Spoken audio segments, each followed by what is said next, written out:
शाळेचा पहिला दिवस. लहान भीमराव वर्गात बसायला जातात. शिक्षक, तू तिकडे कोपऱ्यात बस. भीमराव, सर, मी इथे बसू का? शिक्षक कडका, नाही, तुझ्यासाठी तीच जागा आहे.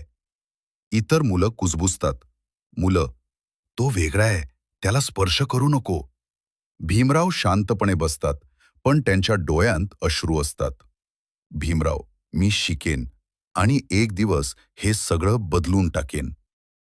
सीन 2. ज्ञानाची भूक. रात्रीचा काळोख. घरात एक छोटा दिवा पेटलेला आहे. भीमराव पुस्तक उघडून अभ्यास करतायत. आई, बाळा, एवढं का अभ्यास करतोस? भीमराव, आई, शिक्षणामुळेच आपलं आयुष्य बदलू शकतं. आई, देव तुझ्या मेहनतीला यश देवो.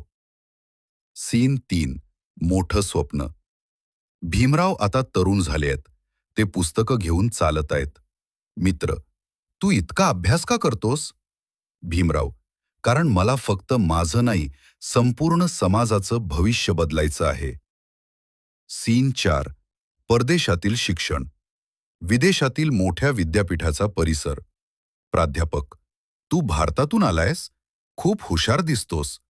भीमराव, मी इथे शिकायला आलोय, पण माझं ध्येय माझ्या लोकांसाठी आहे.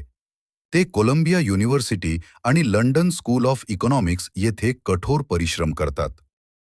सीन 5. भारतात परतल्यानंतर संघर्ष. भारतामध्ये परतल्यावर ते लोकांसाठी काम सुरू करतात. एक व्यक्ती, आम्हाला न्याय मिळत नाही. आंबेडकर, मी तुमच्यासाठी लढेन, तुम्ही घाबरू नका. सीन 6. आंदोलन आणि जागृती. मोठा जनसमुदाय जमलेला आहे. आंबेडकर, शिका, संघटित व्हा आणि संघर्ष करा. लोकांमध्ये उत्साह पसरतो.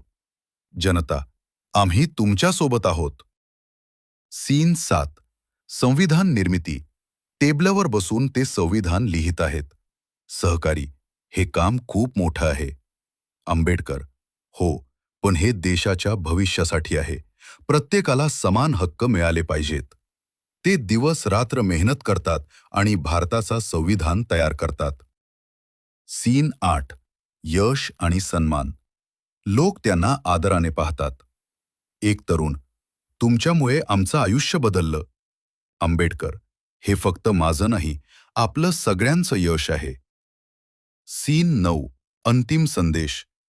जीवनाच्या शेवटी ते लोकांना सांगतात.